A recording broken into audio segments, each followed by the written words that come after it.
தமிழ்நாடு பொறுத்தவரை நீங்க மோடியை பத்தி பேசுறதெல்லாம் ஓகே, இல்ல அதெல்லாம் கண்டிப்பா தேவை, அதை பேசிதான் ஆகணும். தமிழ்நாட்டு மக்களை எஸ்பெஷலி வந்து அதாவது இல்ல இங்க நம்ம வந்து ஒரு காங்கிரஸ் ஒரு இந்திய மனநிலையிலே இருக்குது. ஒருவேளை தமிழ்நாட்டுக்கான அரசியலை பேச மாட்டேன். புரியவே இல்லை, எனக்கு புரியவே இல்லை. ஆட்சி அதிகாரத்துல இருக்கிறது எதுக்கு? மக்களுக்கு ஏதாவது செய்யறதுக்கு தானே நம்ம இருக்கிறோம். இல்ல அத மக்கள் இயக்கமா மாற்றலாம்ல. நீங்க ரோட்ல உட்காந்து போராடலாம், மக்களை ஒன்று திரட்டலாம். அது வந்து இப்ப 100 நாள் வேலை திட்டம் அப்படின்னு ஒரு மிக மோசமான ஒரு விஷயத்த வந்து மோடி பண்றாரு அப்படின்னா அதை எடுத்து நம்ம இங்க ஃப்ரீயா வந்து ஒரு நடைபயணமோ இது எல்லாமே நம்ம வந்து பெருசா பண்ண முடியாது. ஆனா இங்க இருக்கக்கூடிய திமுக அரசு ஏதோ ஒண்ணு பண்றதை நம்ம அவ்வளவு பெரிய அளவுல நம்ம பண்ணல. காங்கிரஸ் வந்து நம்ம இந்த ஓட்டு திருட்டு பத்தி, 100 நாள் வேலை திட்டம் பத்தி, எப்ஸ்டீன் ஃபைல்ஸ் பத்தி இதெல்லாம் நம்ம ரொம்ப ரொம்ப கன்சர்ன்டா இருக்கணும். ஸோ அதனால இப்ப காங்கிரஸ் வந்து ஒரு புதிய அவதாரம் எடுத்துட்டு இருக்கு அப்படிங்கறத ஒண்ணு. இவரே ஒரு பெரிய அடிமை, இந்திய மக்கள் பூரா உனக்கு அடிமை அப்படிங்கிற மாதிரி பண்ணி வச்சிருக்காரு. இந்த மகாபெரும் பிரச்சனைகளை எல்லாம் இவங்க ஏதாவது பேச வேண்டியதானே? நாட்டுல அவ்வளவு பெரிய பிரச்சனை இருக்கு, அவங்க பேச மாட்டேங்கிறாங்க. அவங்க வந்து இங்க இந்தியா இங்க வந்து திமுக கூட்டணி. அதுதான் நம்ம இங்க தமிழ்நாடு பொறுத்தவரை நீங்க மோடியை பத்தி பேசுறதெல்லாம் ஓகே, இல்ல அதெல்லாம் கண்டிப்பா தேவை, அதை பேசிதான் வந்து தமிழ்நாட்டு மக்களை எஸ்பெஷலி வந்து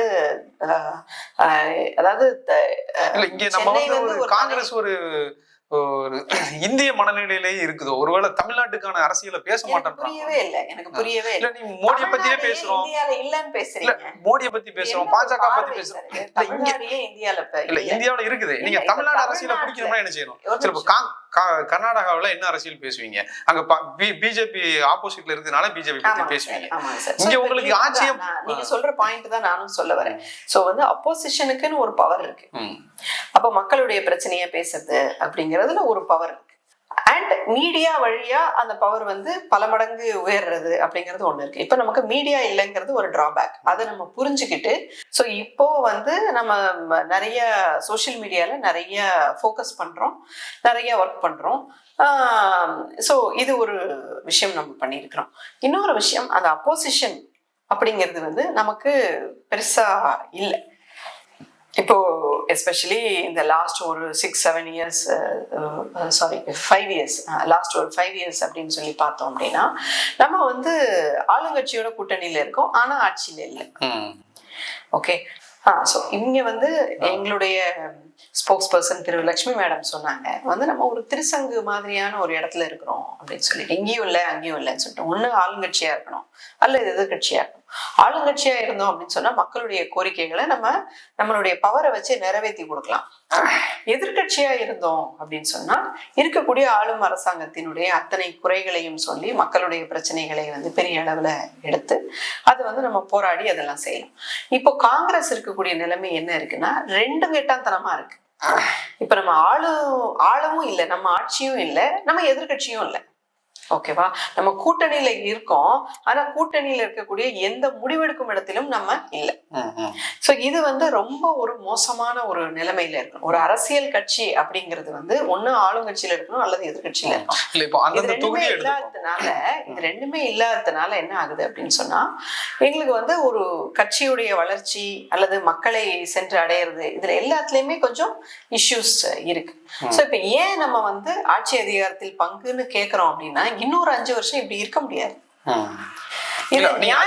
அதிகாரத்தை வச்சுதான் நீங்க உங்க கட்சியை வளர்க்க முடியும்ங்கிறது முரண்பாடா வளர்க்கறதுக்கான அதுவே கிடையாது. இப்ப அப்படிதான் மக்களுக்கு எதனா செய்யணும்ல. மக்களுக்கு எங்களால செய்ய முடியலன்ற. இப்ப ஆட்சி அதிகாரத்துல இருக்கிறது எதுக்கு? மக்களுக்கு ஏதாவது செய்யறதுக்கு தானே நம்ம இருக்கிறோம். இல்ல அத மக்கள் இயக்கமா மாற்றலாம்ல. நீங்க ரோட்ல உட்காந்து போராடலாம், மக்களை ஒன்று திரட்டலாம். அது வந்து எதிர்கட்சியா இருக்கும்போது தான் நீங்க பண்ண முடியும். கூட்டணியில இப்ப அவங்க பெரும்பான்மையா தானே இருக்கிறாங்க. கூட்டணியில இருக்கும்போது நீங்க வந்து இப்ப விசிகே பண்றாங்க, கம்யூனிஸ்ட் பண்றாங்க அப்படின்னு சொல்லிட்டு நம்ம அந்த அளவுக்கு வீரியமா நம்ம எடுக்க முடியாது. ஏன்னா இங்க வந்து காங்கிரஸ் வந்து ஒரு தேசிய கட்சி. சோ தேசிய அளவுல காங்கிரஸ் உடைய எந்த இடத்துல எந்த ஒரு செயல்பாடுனாலும் தேசிய அளவுல அது ஒரு பேசு பொருளாகும். சோ அப்ப நம்ம இந்த இடத்துல என்ன ஒரு விஷயத்த நம்ம பண்ணாலும் அது தேசிய அளவுல வந்து இந்தியா கூட்டணிக்குள்ள இப்படி பண்றாங்க அப்படி பண்றாங்க அப்படி இங்கே வந்து ஒரு விசிக்க ஒரு போராட்டம் பண்றதோ இது எல்லாம் வந்து தேசிய அளவுல பேச மாட்டாங்க மீடியா.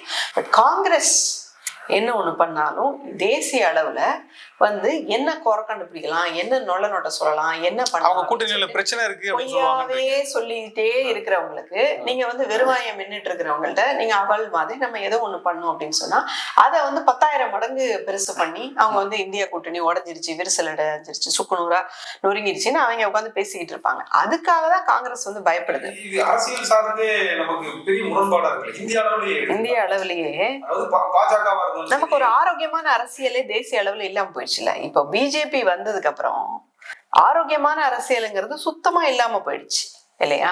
சோ மிக மிக இப்ப ஒண்ணும் இல்ல, ஒரு எதிர்கட்சி தலைவரா மிக அருமையான கேள்விகளை வந்து தலைவர் ராகுல் காந்தி அவர்கள் வச்சாங்க. சோ அதுக்கு வந்து இவங்க ஏதோ ஒரு நீங்க வந்து மிஸ்லீட் பண்றீங்க, அதை பண்றீங்க, இதை பண்றீங்க, உங்களை வந்து நாங்க தேர்தலே போட்டி விடாத ஒரு மோஷன் வந்து நாங்க மூவ் பண்றோம் அப்படின்னு சொல்லி என்னத்தையோ ஒண்ணு பண்ணிட்டு இருக்காங்க. இப்ப வந்து மீடியா வந்து ராகுல் காந்தி கிட்ட கேட்டப்போ அதுதான் அவங்க பதில் சொன்னாங்க. நீங்க அவங்க ஒரு வார்த்தை சொன்னா அந்த வார்த்தையை தூக்கிக்கிட்டே அன்னைக்கு ஃபுல்லா அலைவீங்களா? அந்த ஒரு வார்த்தையவே நீங்க வந்து சொல்லிக்கிட்டே அலைவீங்களா? கொஞ்சமாவது ஒரு நீங்களா ஒரு மீடியா என்ன பண்ணணுமோ அதை நீங்க பண்ண மாட்டீங்களா? ஒரு வந்து அப்ஜெக்டிவா ஒரு விஷயத்த பார்த்து வந்து நீங்க பண்ண மாட்டீங்களா? அசிங்கமா இருக்கு, வெக்கமா இருக்கு இந்த மாதிரி ஒரு மீடியா இந்தியால இருக்கிறது அப்படின்னு சொல்லிட்டு அவர் வந்து மீடியா முன்னாடியே அவங்கள வந்து கேள்வி கேட்டார். சோ தேசிய அளவுல எது ஒண்ணுனாலும் அவங்க ரொம்ப பொய் சொல்றதும் மீடியாவுடைய ஃபோர்ஸை வச்சுக்கிட்டு தப்பா வந்து மிஸ்லீட் பண்றதுமா அந்த மாதிரி இருக்கிறதுனால காங்கிரஸ் வந்து என்ன ஒண்ணு செய்யறதுக்குமே வந்து ரொம்ப ரொம்ப ரொம்ப ரொம்ப யோசிக்கிற ஒரு தன்மையில இருக்கிறோம். சோ அதனாலதான் இங்க ஏதோ ஒரு பிரச்சனை அப்படின்னு சொன்னா உடனே தலைவர் செல்வ பெருந்தகை அதுக்கான ஒரு அறிக்கையை விடுறது, ஒரு அதை வந்து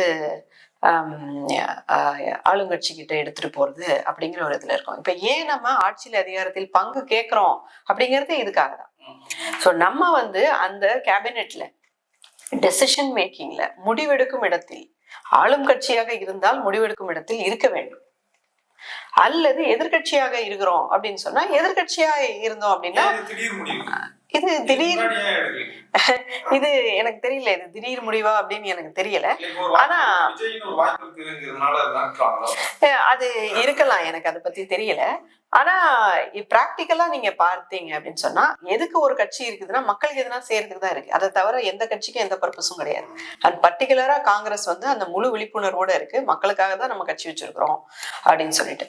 சோ அப்ப வந்து இங்க இப்ப 100 நாள் வேலை திட்டம் அப்படின்னு ஒரு மிக மோசமான ஒரு விஷயத்த வந்து மோடி பண்றாரு அப்படின்னா அதை எடுத்து நம்ம இங்க ஃப்ரீயா வந்து ஒரு நடைபயணமோ இது எல்லாமே நம்ம வந்து பெருசா பண்ண முடியுது. ஆனா இங்கே இருக்கக்கூடிய திமுக அரசு ஏதோ ஒண்ணு பண்றதை நம்ம அவ்வளவு பெரிய அளவுல நம்ம பண்ணல. இப்போ ஃபார் எக்ஸாம்பிள் துப்புரவு பணியாளர்கள் போராட்டத்துக்கெல்லாம் எங்களுடைய தலைவரும் போனாங்க, நம்மளும் அறிக்கை விட்டோம், நம்மளும் அவங்க கூட இருந்தோம், அவங்களுடைய பிரச்சனைகளை பேசினோம். ஆனா ஒரு பெரிய அளவுல அதை வந்து நம்ம பண்ண முடியுமா அப்படின்னு கேட்டா இந்த நேஷனல் லெவல்ல இருக்கக்கூடிய மீடியாஸ் வந்து இந்த மாதிரி பேசுறதுனால அதுல நமக்கு கொஞ்சம் இஷ்யூ இருக்கு. ஸோ எய்தர் நம்ம வந்து ஆட்சியில் அதிகாரத்தில் இருந்தோம் அப்படின்னு சொன்னா அந்த முடிவெடுக்கும் இடத்தில் நம்ம இருந்தோம் அப்படின்னு சொன்னா அதை நம்ம பண்ணி கொடுத்துடலாம். ஆளுங்கட்சியே நம்ம தானே, அதாவது நம்ம அந்த டிசிஷன் மேக்கிங்ல இருக்கும்போது நம்ம கோலிஷன் கவர்மெண்ட் அப்படிங்கிறது காங்கிரஸ் வந்து இல்லைங்க இருங்க முடிவெடுக்கும் இடத்தில் நம்ம இருக்கிறோம் அப்படிங்கும் போது நம்ம அவ்வளவு மோசமான முடிவுகளை எடுக்க விட மாட்டோம்ல. ஒரு ஆட்சியில் நம்ம இருக்கும்போது அதிகாரத்தில் பங்கோட நம்ம இருக்கும்போது நம்ம சொல்லிதான் செய்யணும்ட்டு இல்லை, நம்மளே ஒரு 6-7 மினிஸ்டரா நம்ம அங்க உட்கார்ந்துருக்கும் போது 8-10 மினிஸ்டரா நம்ம உட்கார்ந்துட்டு இருக்கும் போது நம்மளுடைய டிபார்ட்மெண்ட்ஸ்ல எந்த ஒரு பிரச்சனையும் இல்லாம பாத்துக்கிறது, அதை வந்து மற்ற டிபார்ட்மெண்ட்ஸ்ல இருக்கக்கூடிய பிரச்சனையை வந்து நம்ம கேபினெட்டுக்குள்ள இருந்து சொல்றது அப்படிங்கிறது வந்து ரொம்ப ஃபோர்ஸா இருக்கும். இப்ப கம்ப்ளீட்டா நம்ம வந்து யாருமே இல்லை, எந்த முடிவெடுக்கும் அதிகாரமும் நம்ம கிட்ட இல்லை அப்படின்னு இருக்கும்போது எங்களை நம்பி ஓட்டு போட்ட மக்கள் இருக்கிறாங்க இல்லையா? சோ அந்த மக்களுக்கே வந்து நம்ம நியாயம் செய்யறோமா அப்படிங்கிறதே தெரியாம தான் ஒரு நிலைமையில இருக்கிறோம். அந்தந்த தொகுதிகள்ல ஸ்டேட் லெவல்லயே வந்து காங்கிரஸ்க்காக ஓட்டு போடுறது அப்படின்னு ஒண்ணு இருக்குல்ல. இப்ப காங்கிரஸ் நிக்கிற இடத்துல மட்டும்தான் காங்கிரஸ்க்காக ஓட்டு போடுறதுன்னு இல்லை, நம்ம திருநெல்வேலியில நிக்கலாம், ஆனா வேற ஏதோ ஒரு பக்கம் இல்ல வேற ஏதோ ஒரு பக்கத்துல ஒரு சம்பந்தமே இல்லாத ஒரு டிஸ்ட்ரிக்ட்ல கூட பாத்தீங்கன்னா அந்த இடத்துல சின்னம் பாத்தீங்கன்னா ஒரு சிபிஎம்மோ ஒரு விசிகேவோ ஒரு டிஎம்கேவோட சின்னம் தான் நிக்கும். ஆனா இங்க வந்து காங்கிரஸ் இடத்துல நின்னா கூட காங்கிரஸ் இருக்கு அப்படிங்கிறதுக்காக போடக்கூடிய ஓட்ஸ் வந்து இதுக்கு விழும். இந்தியா கூட்டணி அப்படிங்கிறதுக்காக விழக்கூடிய ஓட்டு வந்து இங்க விழும், எல்லா பக்கமும் விழும். ஸோ நமக்கு டைரக்டா கை சின்னத்துல விழுற ஓட்டை மட்டும் வச்சுக்கிட்டு 3%, 4%, 5% பேசிட்டு இருக்கிறது அர்த்தம் இல்லாது.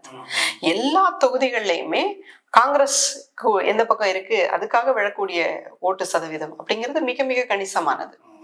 சோ அதனாலதான் அதனாலதான் இந்த வரலாற்றில் தமிழ்நாடு முழுக்க கிட்டத்தட்ட 90% பாத்தீங்கன்னா காங்கிரஸ் யாரு கூட கூட்டணி வைக்குதோ அந்த பக்கம் தான் நம்ம ஜெயிக்கிறது அப்படிங்கிறது வந்து ஸ்டேட் எலெக்ஷனை பொறுத்த வரைக்குமே வந்து பெரும்பாலும் இருந்திருக்கு.